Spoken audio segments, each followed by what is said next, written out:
Hola a todos y bienvenidos al canal. Hoy vamos a poner la lupa sobre una de las empresas industriales más fascinantes de España. Estamos hablando de Talgo. Y la historia de esta empresa, con sus resultados en los 9 primeros meses de 2025, es una auténtica paradoja. Mirad estos dos datos. Por un lado, la compañía nos dice que tiene una cartera de pedidos histórica en máximos de 4.813 millones y que además espera que supere los 7.000 millones pronto. Están ganando contratos y homologaciones en los mercados más difíciles del mundo como Alemania y Dinamarca. Su futuro comercial parece a priori brillante. Pero por otro lado, miramos sus cuentas y nos encontramos con esto, un EBITDA negativo de 3,3 millones. Y como veremos más adelante, una necesidad urgente de 150 millones para reforzar su patrimonio. ¿Cómo puede una empresa estar batiendo récord de pedidos y a la vez tener sus cuentas en rojo y necesitar dinero de forma crítica? Bien, esta es la gran pregunta que vamos a tratar de responder hoy. Vamos a analizar qué hay detrás de esta aparente contradicción, separando la paja de los ajustes contables para tratar de entender la verdad oculta que está en las cuentas de Talgo. Comenzamos. Bien, para entender a Talgo, lo primero es saber qué vende, y su negocio se divide a grandes rasgos en dos. La primera línea, y la que se lleva todos los titulares, es la fabricación de trenes, el diseño y construcción de estos trenes de alta velocidad como el Abril de Renfe o los nuevos trenes Intercity para Alemania y Dinamarca. La segunda línea, más silenciosa pero fundamental, sería el mantenimiento de esos trenes. Esto es clave. Cuando Talgo vende un tren, a menudo también firma un contrato de mantenimiento a muy largo plazo, a 15, 20 o incluso 30 años. Si miramos su cartera de pedidos total a septiembre de 2025, vemos que el material rodante que agruparía fabricación y mantenimiento es el 99% del negocio. Lo interesante aquí es que dentro de esa gran tarta, la cartera de pedidos suele estar equilibrada casi al 50-50 entre fabricación y mantenimiento.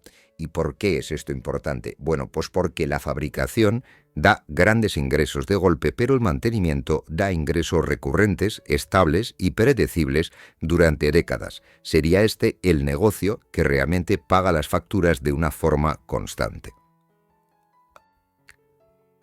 Vale, ¿y dónde vende Talgo estos trenes? Históricamente, Renfe en España ha sido su gran cliente, pero eso parece estar cambiando drásticamente. Si miramos los ingresos del primer semestre, ya que el informe del tercer trimestre no nos da este detalle, vemos que el resto de Europa ya es el mercado más grande, con 117 millones de euros, superando a España, que facturó 67 millones. Pero lo más revelador no es el pasado, sino que es el futuro. Mirad el gráfico de oportunidades comerciales. De los casi 17.000 millones en contratos a los que Talgo aspira, el 79% están en Europa. Esto es un cambio estratégico total. Talgo ha pasado de ser el proveedor de Renfe a ser un competidor europeo de primer nivel. Ha conseguido entrar en el mercado más exigente del mundo, Alemania y en Dinamarca. Esta sería la tesis de inversión de la compañía, es decir, la gran expansión internacional, y estos datos nos demuestran que es allí donde se está jugando el futuro. Entramos en el corazón del análisis y vamos a comenzar con los ingresos. Y aquí vemos el primer shock. Los ingresos de Talgo en los primeros 9 meses del 2025 han caído un 11%. Facturaron 443 millones frente a los casi 498 del año anterior. Esto choca frontalmente con la historia de pedidos récord. ¿Cómo es posible? Bien, la propia empresa nos lo explica y es un punto fundamental. Mirad esta línea, 37,5 en negativo y ajuste DB. ¿Qué es esto? Bueno, Talgo está en negociaciones con su cliente alemán, el Deutsche Bahn, para reducir un gran pedido de 79 a 60 trenes. Y aplicando un principio contable de prudencia, Talgo ya ha registrado el impacto negativo de esa reducción en sus cuentas. Es decir, se han restado 37,5 millones de sus ingresos de este periodo. Esto sería un one-off, o dicho de otra forma, un evento puntual. Por eso, la compañía nos da esta otra cifra, los ingresos ajustados, que son aquellos que se calculan sin tener en cuenta ese castigo contable puntual, y estos serían de 480,6 millones. Aún así, esta cifra sigue siendo un 3,5% inferior a la del año pasado, pero nos da una imagen más limpia de la actividad industrial real. Bien, si la caída de ingresos fue un shock, el EBITDA es el verdadero terremoto. El EBITDA, es decir, el motor o la gasolina del negocio, ha colapsado. Ha pasado de ser positivo en 57,7 millones en 2024 a ser negativo en 3,3 millones. Y además el margen operativo ha desaparecido literalmente, es un menos 0,7%. Y aquí es donde podemos ver el sesgo optimista que impregna los informes oficiales de Talgo. La empresa nos dice, no miren esa cifra de EBITDA, sino miren mejor la cifra ajustada. ¿Y cuáles son los ajustes que incluye? Bueno, pues son dos que suman en total casi 40 millones.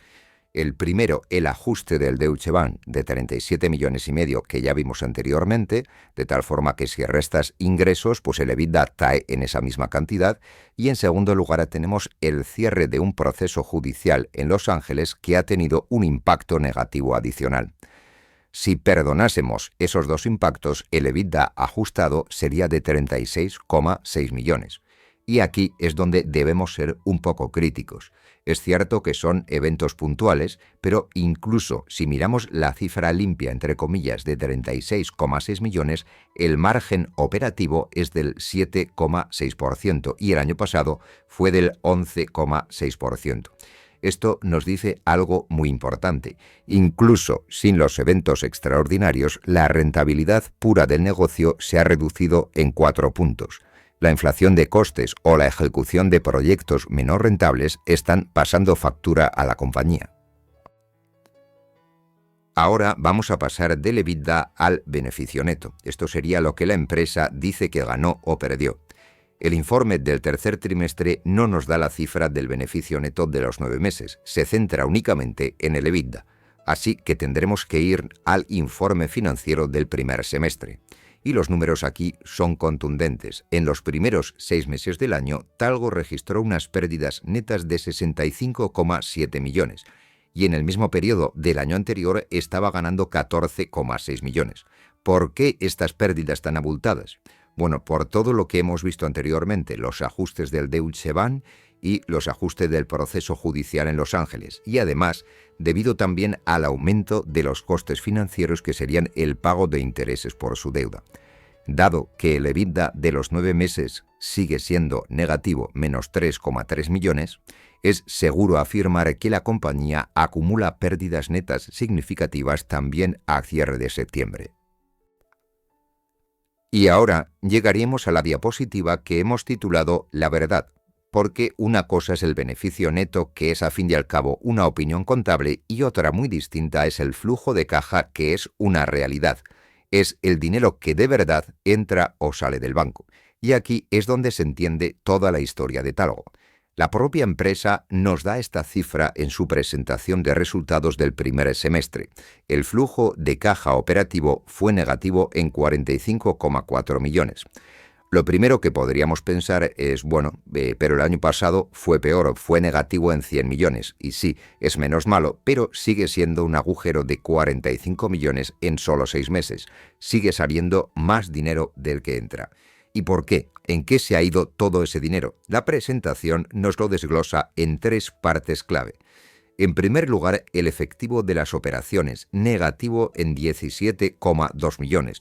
Esto es el corazón del problema. Aquí es donde vemos el impacto del capital circulante. Para fabricar un tren, Talgo tiene que comprar millones de piezas, construirlo, etc. Todo eso es la partida de existencias. Gasta el dinero hoy, pero no lo cobra hasta mucho después. Y de hecho, el informe semestral nos da una pista clave. Menciona, traduzco literalmente, un retraso en los cobros del proyecto de fabricación de 30 trenes Abril de Renfe. Es decir, su principal cliente en España se está retrasando en los pagos. Por lo tanto, Talgo tiene que financiar ese retraso con su propia caja. En segundo lugar, tenemos el pago de inversiones, el CAPEX, de 24 millones. Esto no es malo per se, este dinero sería en su mayoría I+D, son los gastos para desarrollar las nuevas plataformas de trenes con las que está ganando los contratos en Alemania y Dinamarca. Está invirtiendo para el futuro, pero de nuevo es dinero que sale de la caja hoy. Y en tercer lugar tendríamos el pago de impuestos de 4,2 millones. Así que la verdad de Talgo es esta: su día a día consume caja porque tiene que adelantar el dinero para fabricar los trenes y además su cliente clave, Renfe, le está pagando con retraso. Y por si fuera poco, está invirtiendo 24 millones extra en desarrollar los trenes del futuro.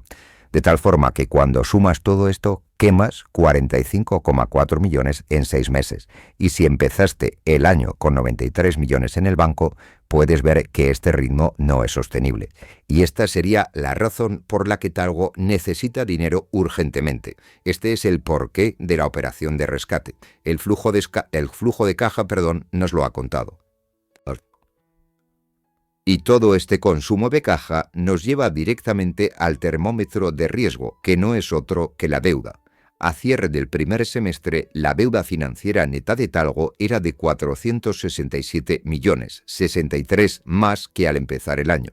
Y aquí la empresa nos da una guía para final de año. Esperan que la deuda baje y se sitúe entre 350 y 400 millones. Pero aquí está la letra pequeña más importante de toda la presentación. Si leemos la nota al pie en su informe, ese objetivo de 350-400 millones solo se cumple, repito, solo, si reciben los 150 millones de euros de la operación de refuerzo de capital. Esto es realmente crítico. No es que el negocio vaya a generar la caja para reducir la deuda, es que la deuda neta bajará artificialmente porque le van a inyectar 150 millones en fondos propios. Sin esa inyección, la deuda se dispararía muy por encima de los 500 millones. Y aquí estaría la verdad completa. La situación es tan tensa que el propio auditor en el informe del primer semestre incluyó un párrafo de énfasis alertando de una incertidumbre material que podría generar dudas significativas sobre la aplicación del principio de empresa en funcionamiento. Traducido, el auditor avisó de que si Talgo no consigue ese dinero podría tener problemas para seguir operando. Por eso, la compañía ha convocado una Junta General Extraordinaria para el 12 de diciembre. ¿Con qué objetivo? Bueno, pues aprobar un plan de rescate o, como ellos lo llaman, una operación de refuerzo patrimonial y fortalecimiento financiero. ¿Y qué se va a votar? Bueno, pues por una parte, una inyección de capital de 150 millones, la SEPI, es decir, el Estado pondrán 75 millones, 45 en acciones y 30 en un bono convertible, y por otro lado, un grupo de inversores pondrá otros 75 millones. Luego también se va a votar una nueva estructura de financiación de 770 millones, 650 más 120, para refinanciar deuda actual y darles aire. Y por último, se va a votar también una nueva línea de avales de 500 millones que al fin y al cabo es el aceite que necesitan para que los clientes les firmen los grandes contratos. Todo esto no es opcional. La compañía necesita que esto se apruebe sí o sí. Necesita el dinero para financiar la fabricación de todos esos pedidos récord que tiene.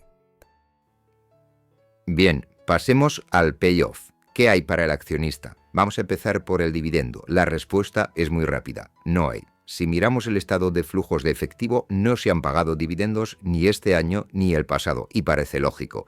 Como hemos visto, la compañía tiene pérdidas netas de 65,7 millones en el semestre y un flujo de caja operativo negativo.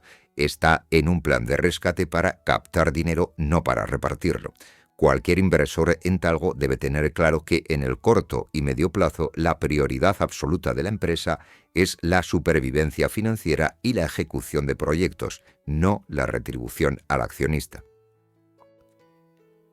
Vale, ¿y está cara o barata la acción? Aquí es donde el análisis se pone complicado. Vamos a utilizar el precio de 14 de noviembre de 2,91 euros por acción Y con ese precio y los 123,8 millones de acciones, la capitalización bursátil, es decir, lo que vale la empresa en bolsa, es de unos 360 millones.